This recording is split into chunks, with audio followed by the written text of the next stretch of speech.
দর্শক, আপনারা ইতিমধ্যেই জানেন পটুয়াখালীর বাউফলের এমপি ছাত্র শিবিরের সাবেক সভাপতি জনাব শফিকুল ইসলাম মাসুদের বক্তব্য ইতিমধ্যেই সোশ্যাল মিডিয়ায় ভাইরাল হয়েছে।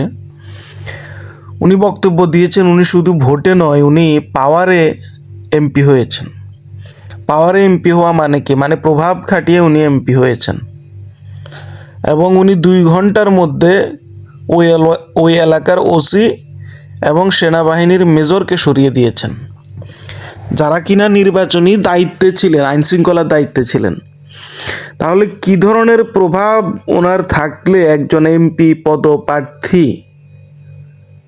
সেনাবাহিনীর মেজর এবং ওসিকে সরিয়ে দিতে পারেন 2 ঘন্টার মধ্যে, এবং উনি এটা বুক ফুলিয়ে বলছেন।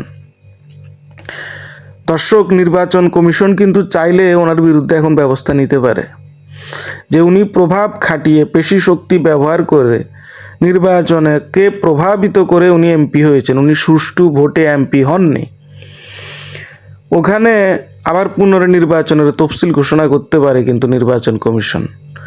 কিন্তু এই নির্বাচন কমিশনের কতটুক মেরুদণ্ড আছে, কতটুক গার্ডস আছে, এটা তো আপনারা জানেন। যদি সত্যিকার অর্থেই গার্ডস থাকে এবং বিএনপি যদি উদ্যোগ নেয়, এটা কিন্তু করা সম্ভব। আইনগত দিক দিয়ে উনি কিন্তু অনেক বড় একটি ভুল করে ফেললেন। উনি ফ্রুটিকা না খেয়েই উনি সত্য কথা মনের ভুলে বলে দিলেন যে আমি প্রভাব খাটিয়ে এমপি হয়েছি, আমি শুধুমাত্র ভোটে এমপি হইনি। এটার সহজ কথা ভাই, আপনি ভোটে হননি, এটা তো বলতে পারবেন না ডাইরেক্টলি যে আমি ভোটে হইনি। যদি ভোটে হন তাহলে তো আপনার প্রভাব খাটানোর দরকার নেই। যে লোক ভোটে নির্বাচিত হবে তার কোনো প্রভাব খাটানোর দরকার নেই, পেশি শক্তি ব্যবহারের দরকার নেই, ওসি মেজরকে সরানোর দরকার নেই, সে জনগণের ভোটে নির্বাচিত হবে। তাহলে এই যে মেকানিজমগুলো, এই যে কাজগুলো, এগুলো কেন করেছেন? ভোটে নির্বাচিত হওয়ার জন্য, তাই তো? জনগণের ভোটে হলে এগুলো করা লাগতো না।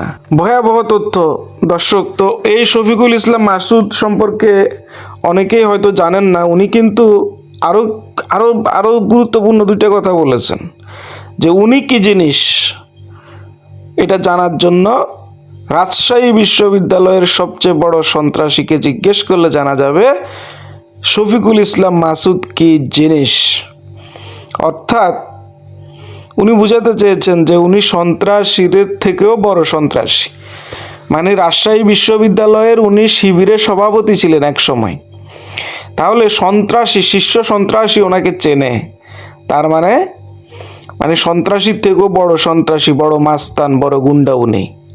এটাই বুঝিয়েছেন, মানে ভয় দেখাচ্ছেন ওখানে বাউফলের পটুয়াখালীর লোকজনকে যে আমার থেকে বড় গুন্ডা সন্ত্রাসী কিন্তু কেউ নাই। রাজশাহী বিশ্ববিদ্যালয়, ওখানকার বড় গুন্ডাকে জিজ্ঞেস করে নিও আমি কে। মানে আমার চেয়ে বড় গুন্ডা এখানে খারাপ আর কেউ হতে পারে না। শেখ হাসিনাকে জিজ্ঞেস করো।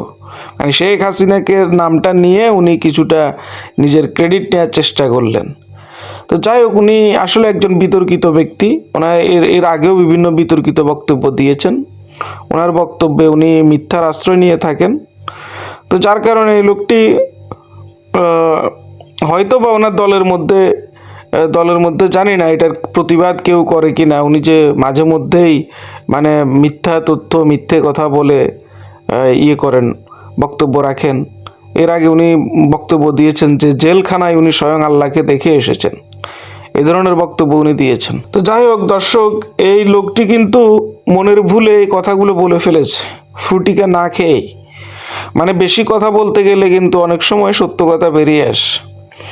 আবার এই কথাও বলেছেন যে শেখ হাসিনা উন্নয়ন করেছে, শেখ হাসিনা অবকাঠামোগত উন্নয়ন করেছে, কিন্তু যদি উন্নয়ন করে ক্ষমতায় থাকা যেত তাহলে শেখ হাসিনা এখনও ক্ষমতায় থাকতো। কিন্তু শুধু সে উন্নয়ন করে ক্ষমতায় থাকা যায় না। তো এই কথাগুলো বলে কিন্তু উনি পরোক্ষভাবে স্বীকার করে নিলেন যে শেখ হাসিনা বাংলাদেশের অভূতপূর্ব উন্নয়ন করেছেন, এবং এই উন্নয়নের জন্য যদি জনগণ ভোট দিয়ে কাউকে নির্বাচিত করে থাকে বা প্রধানমন্ত্রী হিসেবে কাউকে নির্বাচিত করে থাকে শুধুমাত্র উন্নয়নের জন্য, তাহলে শেখ হাসিনা ওই পদের দাবিদার। তো দর্শক, আপনারা মূল্যায়ন করবেন ওনার বক্তব্যগুলো, আপনাদের মতামত জানাবেন, সেই প্রত্যাশায় রইলাম। আগামী ভিডিওতে আরও নতুন খবর নিয়ে আপনাদের সামনে আসবো। ধন্যবাদ। সে পর্যন্ত সবাই ভালো থাকুন।